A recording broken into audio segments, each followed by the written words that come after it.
Panipat bar association के कार्यक्रम में पहुंचे राज्यसभा सांसद दीपेंद्र हुड्डा भारतीय जनता पार्टी और जांच एजेंसी ईडी पर जमकर बरसते नजर आए।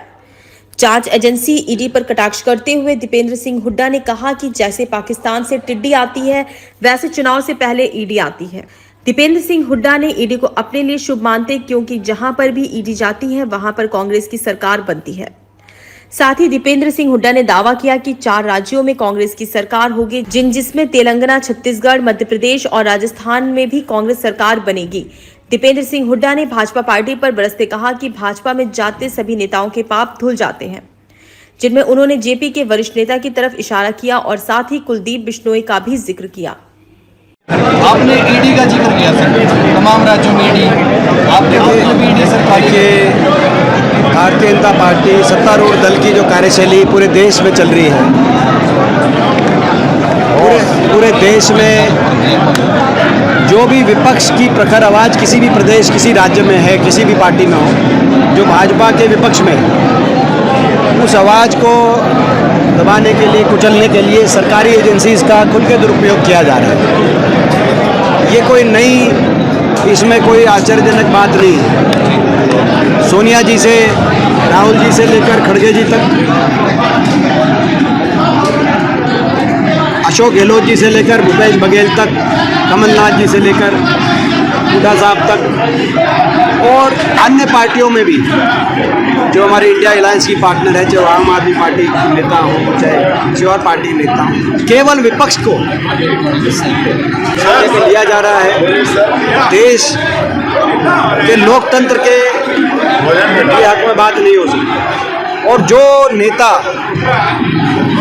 भाजपा ज्वाइन कर जाते हैं, बड़े बड़े जिन पे मुकदमे होते हैं, रातों रात उनको छूट दे दी जाती है। ये हरियाणा के अंदर भी 2 उदाहरण हैं, चाहे वो जेजेपी के नेतागण हो, चाहे वो अभी आदमपुर के हमारे कांग्रेस के पूर्व विधायक जो अभी भाजपा में पीछे ज्वाइन हुए थे। तो इस तरह के उदाहरण पूरे देश में देखे जा रहे हैं। ये मैं समझता हूँ लोकतंत्र के हक में ये नहीं है, और ये इसकी लड़ाई हम लोग लड़ रहे हैं। सर, पूरा देश चुनावी मोड में आ चुका है। तो आज की डेट में बात करें, पूरे देश में एक महादेव ऐप है, वो बड़ा चर्चाओं में रहा है और रह रहा है। तो 508 करोड़ का क्या मामला सर, क्या कहें? देखिए, उस विषय की डिटेल की जानकारी मेरे पास नहीं है, ना मैंने उसका अध्ययन किया, लेकिन एक जो है स्वाभाविक बात है, हो ही नहीं सकता कि ईडी और सीबीआई किसी प्रदेश में चुनाव हो और वहाँ पे विपक्ष के से जो भी नेतृत्व कर रहा हो उसके घर ना पहुँचे। ये तो अब मैं समझता हूँ कि जो है, जैसे वो कर्नाटक में हमारे प्रदेश अध्यक्ष के पास ईडी और सीबीआई पहुँची, उसके बाद हमारी प्रचंड जीत हुई। इसको तो हम एक अच्छा जो है, एक अच्छा संकेत मानने लग गए हैं। जैसे पाकिस्तान से टीडी आती है, ऐसे चुनाव से पहले बीजेपी की ईडी आती है। ये स्थिति हो गई है और इसको हम अच्छा संकेत मानते हैं। कर्नाटक में इन्होंने किया, हिमाचल में किया, दोनों जगह कांग्रेस पार्टी जीती, और अब ये जिन 3 प्रदेशों में इन्होंने किया है, यहाँ भी कांग्रेस पार्टी 4 प्रदेशों में जीती। राजस्थान में दुष्यंत चौटाला ने काफ़ी इंतजार के बाद 25 प्रत्याशी घोषित किए। उनको उम्मीद थी कि भाजपा उनका गठबंधन करेगी, लेकिन असफलता हासिल हुई। क्या कहना सर उनकी पार्टी को लोगों ने हरियाणा में पूर्णतः नकार दिया। अब वो राजस्थान में जाके अपनी ज़मीन खोज रहे हैं, क्योंकि हरियाणा में उनको, मैं समझता हूँ, कोई लोग, उनका जनाधार कुछ बचा नहीं। प्रदेश में चुनाव से पहले 10 महीने पहले प्रदेश अध्यक्ष बदल देती है भाजपा, और नैब सैनी को लेके आती है। ये ओबीसी से प्रेम है या फिर ओम प्रकाश धनखड़ जाट नेताओं को अपनी तरफ ले नहीं पाए, क्या मानते हैं कैसे? देखिए, ये भाजपा का अंदरूनी फैसला है।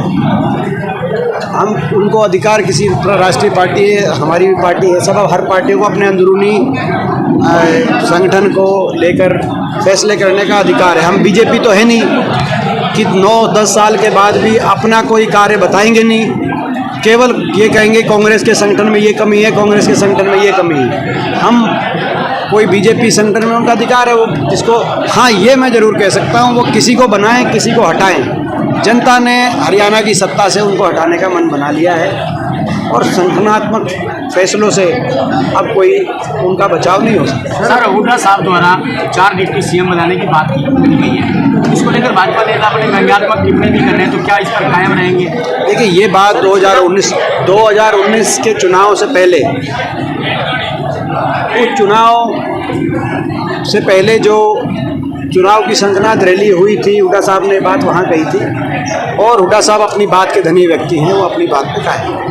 क्या नब्बे टटोलने की बात भी हो सकती है सर, 4 डिप्टी सीएम की घोषणा करना?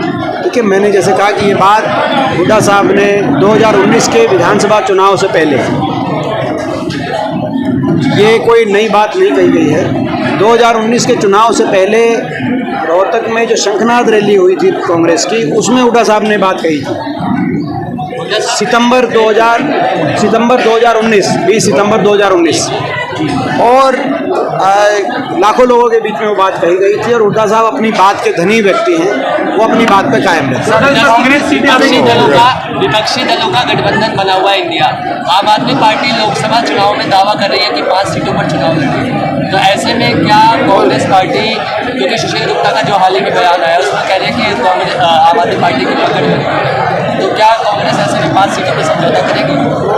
दिल्ली में आम आदमी पार्टी, शायद दिल्ली की बात कर रही है, हरियाणा में आम आदमी पार्टी की कोई जनाधार नहीं है।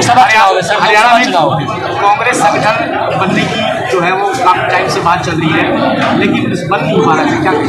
हम कांग्रेस पार्टी का संगठन, जब हमें अपनी मजबूती के लिए उसका विस्तार करना होगा तब हम विस्तार करेंगे। इसके लिए मैं समझता हूँ कांग्रेस शीर्ष नेतृत्व का आला कमान बड़े सोच समझ के कांग्रेस की मजबूती के लिए समय अनुसार उसका विस्तार करेगा। वर्तमान में सर क्या स्थिति, कहाँ कौन सी स्थिति में देखते हो कांग्रेस को अभी चुनाव में की बात करें? इन चारों स्टेटों में तेलंगाना कांग्रेस पार्टी सरकार बनने जा रही है, छत्तीसगढ़ कांग्रेस पार्टी की सरकार बनने जा रही है, मध्य प्रदेश कांग्रेस पार्टी की सरकार बनने जा रही है और तो लोग राजस्थान में टक्कर बता रहे थे। टिकट वितरण के बाद अब धीरे धीरे, कल मैं स्वयं राजस्थान से आया हूँ, ये बात स्थिति स्पष्ट हो जाएगी कि राजस्थान में भी कांग्रेस पार्टी रिपीट कर रही है। जिस एक नौजवान एलवीस यादव को मुख्यमंत्री सम्मानित कर रहे थे, वो तस्करी में पाए गए कि वो एनिमल्स को पकड़ के जहर बेचते थे, सांपों का। अब पुलिस उनके पीछे है, तो उस पर क्या कहना है? देखिए, ये जो मुकदमा है, ये टीवी के माध्यम से ये बातें आई, जांच का विषय है, जांच होनी चाहिए और जांच में जो भी जांच में न्याय संगत जो कार्रवाई हो होनी चाहिए। अपने आसपास से जुड़े ऐसे ही अपडेट्स पाने के लिए देखते रहिए अंबाला ब्रेकिंग न्यूज। हमें फेसबुक पर लाइक करें, यूट्यूब पर सब्सक्राइब करें और अपने एप्पल और एंड्रॉयड मोबाइल फोन के प्ले स्टोर से हमारी app Ambala breaking news download करें।